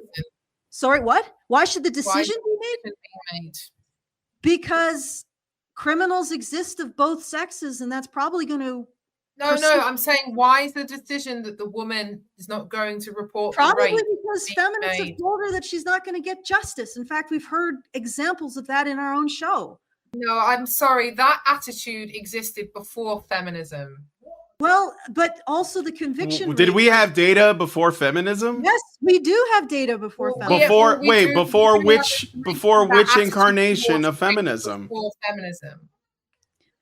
We have data before. I think that we're really floating around a lot in the theoretical right now because we can't know what we don't know. And no, but I'm saying when you say, well, obviously these crimes happen, even though they're not reporting it. I'm like, well, how do we know they're happening? Because surveys. Have surveys that tell us about that. Yeah, so there are anonymous surveys, but the problem is those anonymous surveys are uncovering incredibly high rates of sexual violence against men by women that men do not report at all. Like, and here's the thing. This is what I'm saying. The option is available. The option is available. Let me finish. The option is available to women. Alison, at no point in this conversation have I said that women don't do any bad things to men. The option is available to women. Well, you're saying that women are. I understand that, but okay. Then we start to talk about what the issues in terms of how. Maddie, let me finish. Let me finish. I'm saying that when women are subject to sexual violence by men, possibly not by other women, they are allowed, or they have the option to report. And when they report, the justice system will see justice more than victims of other violent crimes. They are more likely to see justice relative to victims of other violent crimes. Men do not report at all. Men who are survivors of these issues have said that the cops laugh at them, that there is huge barriers to report. Yeah, I'm hoping that those barriers. The barriers to say that situation is equal for female victims. You need to make sure that you understand when I'm talking about a women's issue, I am not dismissing that men may have an issue that's similar or the same. I am not doing that at all. And that tends to be how you guys have operated for a long time now.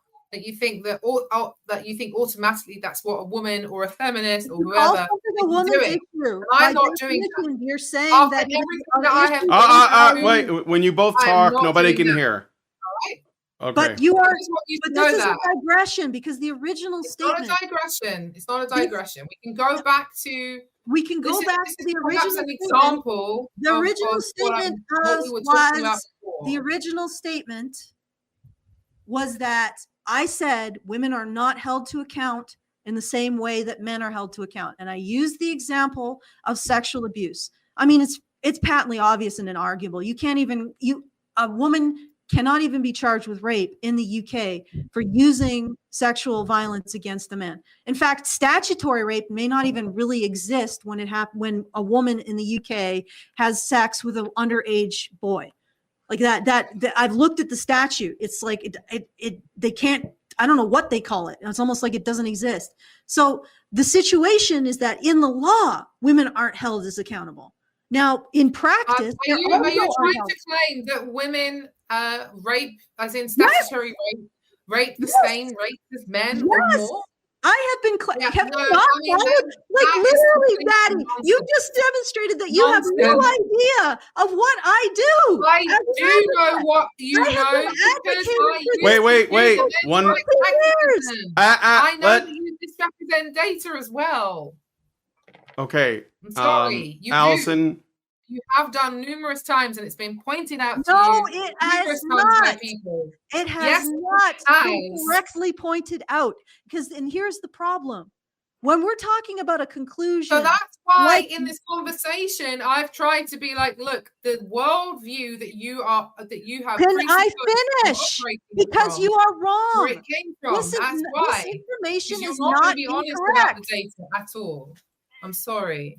All You right. are not being honest about the All right. data. I'm The gonna. honest to God truth is that I'll shut up for a second. All right. Yes, Yeah. I'm gonna please. start muting people. Okay. Go ahead, Allison.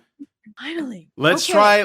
try not to throw any like ad Sorry, hominems I or apologize. anything. No, it's fine. It's fine. Let's try not to throw any ad hominems. Get your pussy off the camera, Allison. Okay, go ahead and just kidding. Just kidding. All right.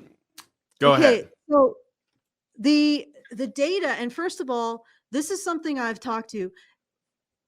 There are two issues here. One, are women held to the same account when they are sexually aggressive against men as men are in the reverse? And the answer is no, they're not. They're absolutely not.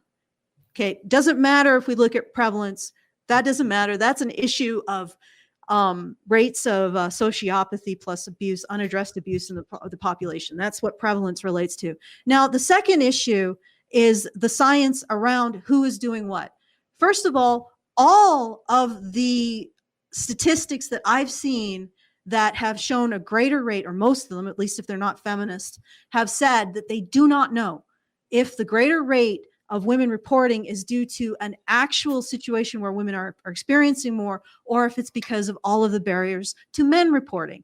And then we find the surveys that do show equal rates of men reporting or greater, or high rates of women reporting their own sexual violence.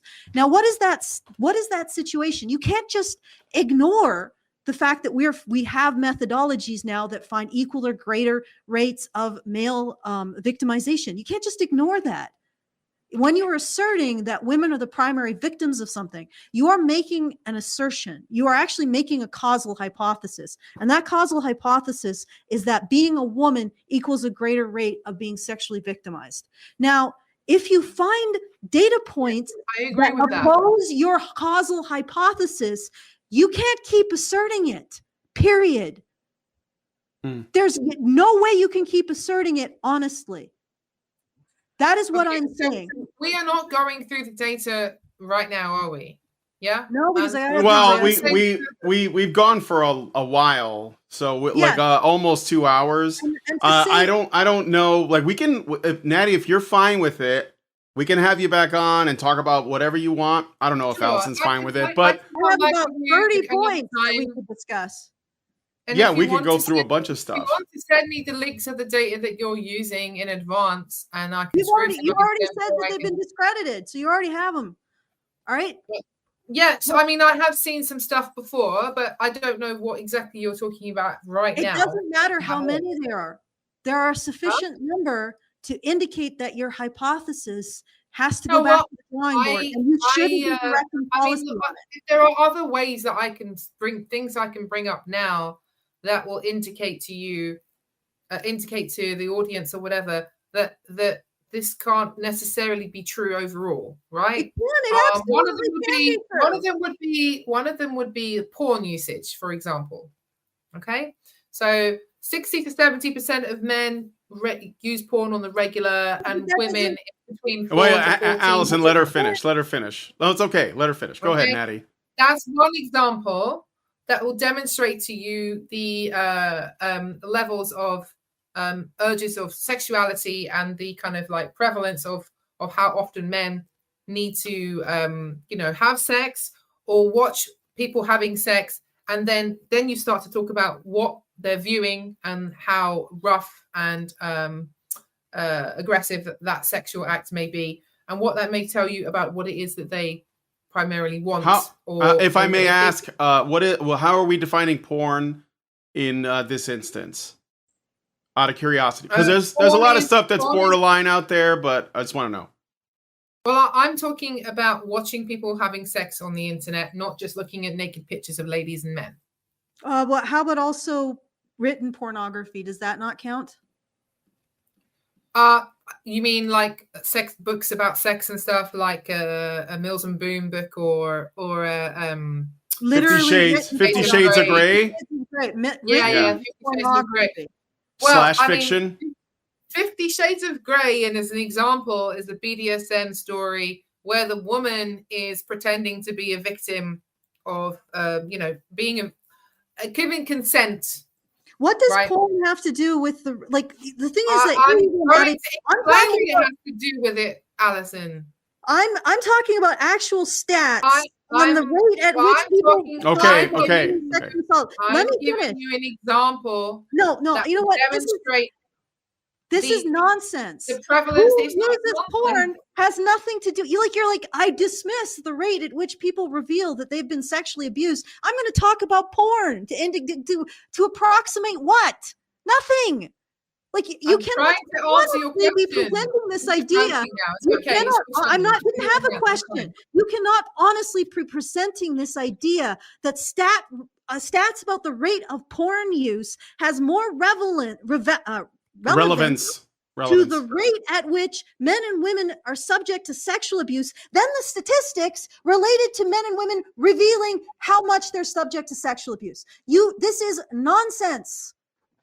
Again, I'm not going to be part of it. How could like porn usage not tell us anything about the psychology of those who are watching it? Porn usage represents people's fantasies. They don't always act out their fantasies. In fact, I have a study that shows both men and women prefer the submissive position in BDSM. Okay? Right. And also that when women do look at porn, it's the more violent stuff. All of this stuff is irrelevant. Yeah, and you know what's very interesting. It's more violent stuff. Wait. Engage in the acts they're in.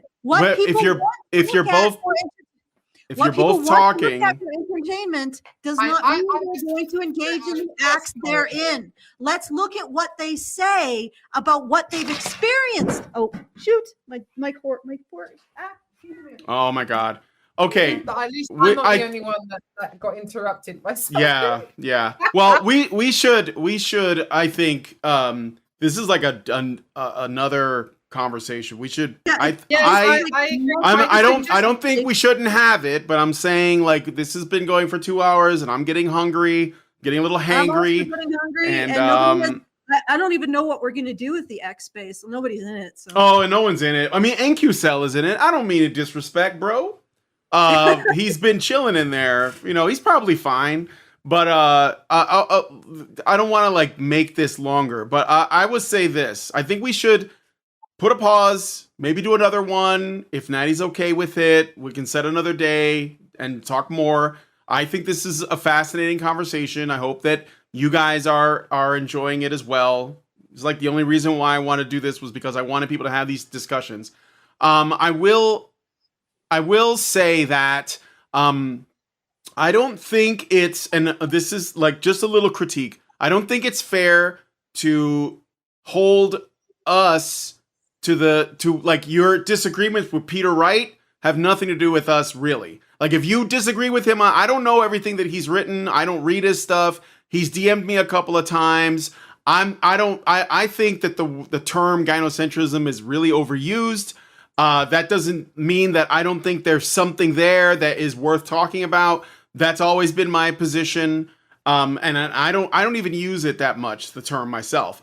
Because I do think it could be overused, like a lot of things. It could be used to just explain away everything. And I don't think it's necessarily bad that men, generally like put themselves in harm's way to protect women and children. I think that's probably the way it should be.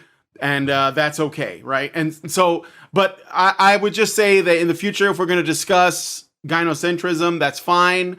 But I don't I don't want to answer for Peter Wright. I don't think Allison would either. No, no, I so don't. I think that we should talk about it outside of that, if possible. Not the least of which is me and Peter have our own disagreements. So I don't want to speak for him because then I'll be putting words in his mouth. I'm sure you do. I'm sure you do.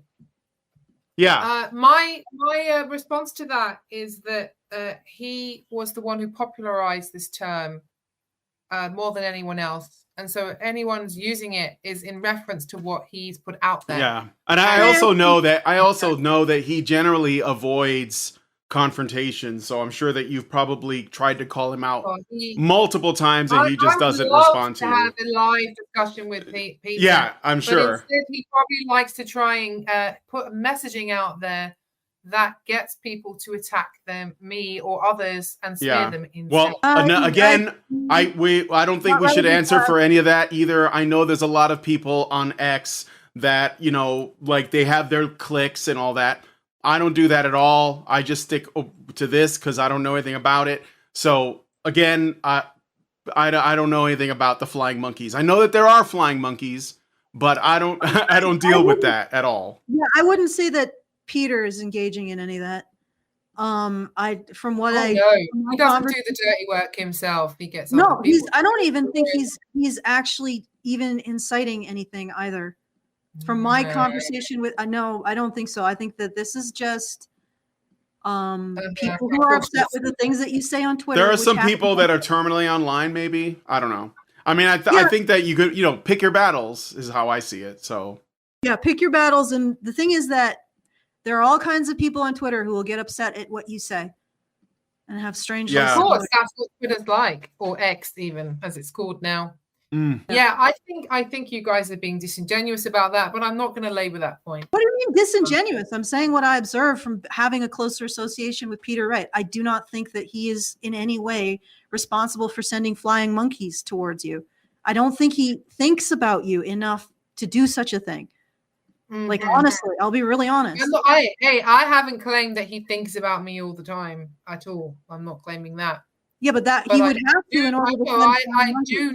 I do know though that the worldview that he promotes, it does put this messaging out there that if a woman disagrees, say like I am, I'm a bit of a betrayer. I left believing and promoting this worldview, which is very similar to what you guys are doing, right? Okay, and there are others that have done the same, and they've been treated to a very similar weird smear campaign with certain people who then, well, especially as a woman, because the whole thing is that female narcissism is what's running society, and women are being encouraged to become narcissistic, and therefore, I think that's true. Who disagrees with that, then therefore I must be an example of it.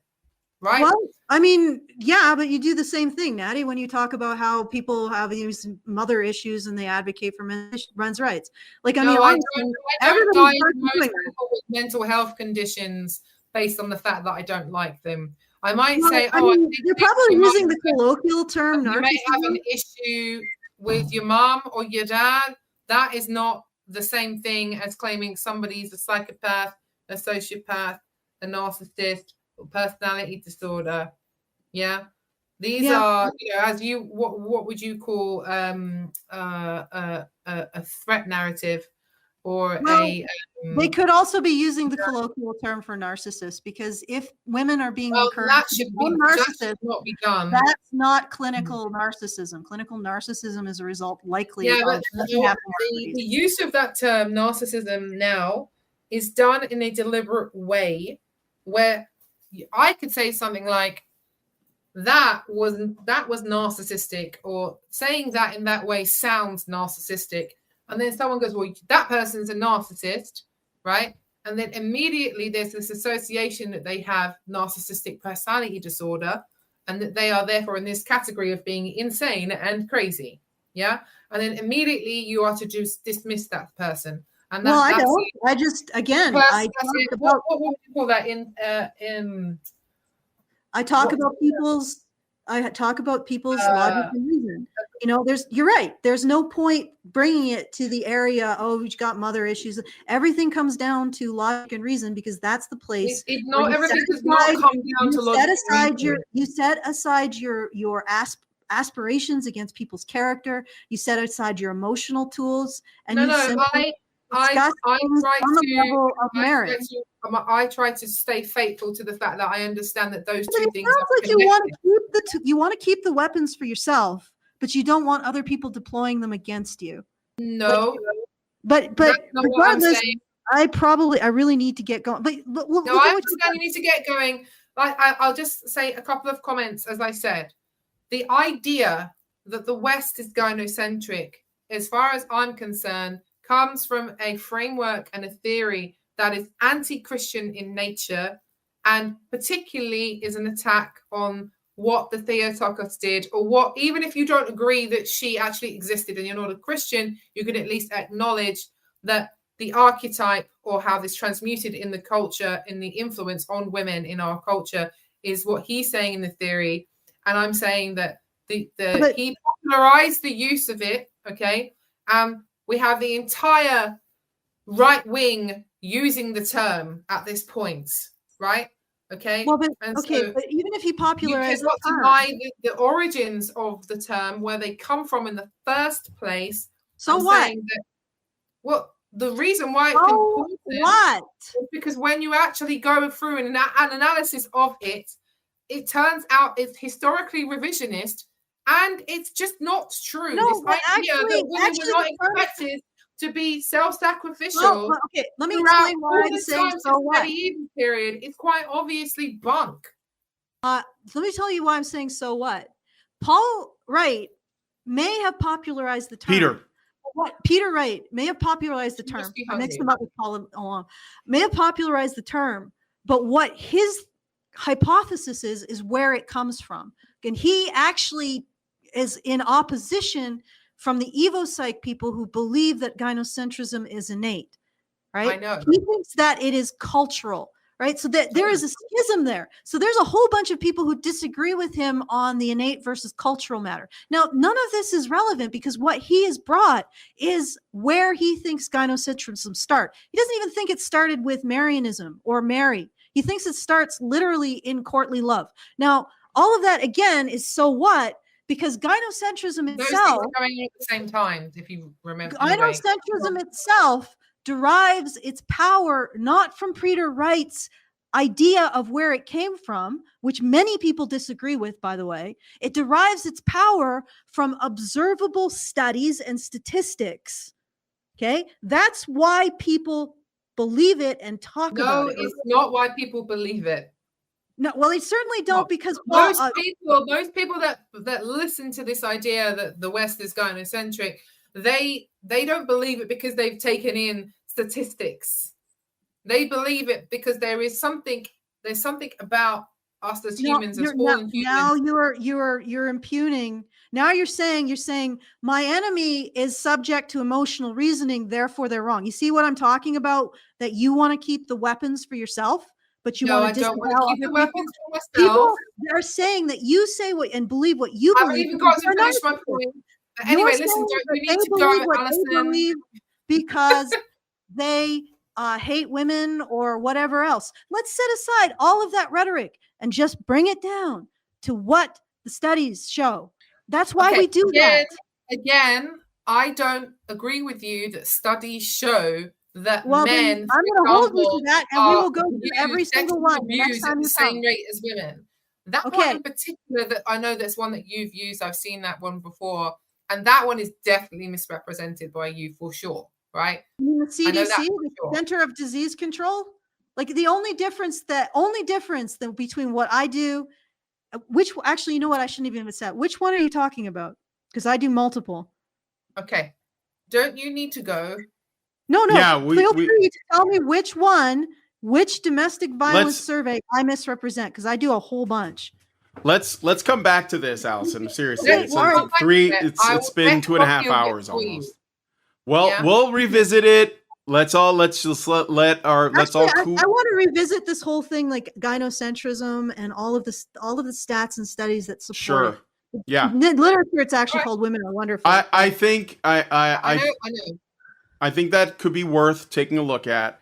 I think we at least began the conversation that was the subject. Are women absolved of accountability enough? But not really. But we started that conversation. That's fine. That's fine. Like no one knew where it was gonna go. But I'm gonna like as the man, as the head, I'm gonna make a call. I'm gonna kingly say we're gonna stop this now. Hear ye, or whatever it is that kings say. And I'm gonna like end it there. But we'll discuss doing this again. I like that I got the space thing to work somewhat, but it really didn't benefit us this time. But we can do this in the future. Maybe we'll stream a Twitter space. I don't know. We'll see. But anyway, Allison, are you cool with me ending the show? Yeah, I'm fine. I gotta go do other stuff, and it's really freaking no, it's cold. fine. Never Okay. arranged to get home. So I will end the show there. If you guys like this video, please hit like, subscribe if not subscribe if you're not already subscribed. Hit the bell for notifications. Leave us a comment. Let us know what you guys think about what we discussed on the show today. And please, please, please share this video because sharing is caring. Thank you guys so much for coming on this episode of whatever this is. I think it was just like a Twitter conversation with Natty. I want to thank Natty for coming on and hanging out with us. And we will talk to you guys in the next one. The Emperor Protect.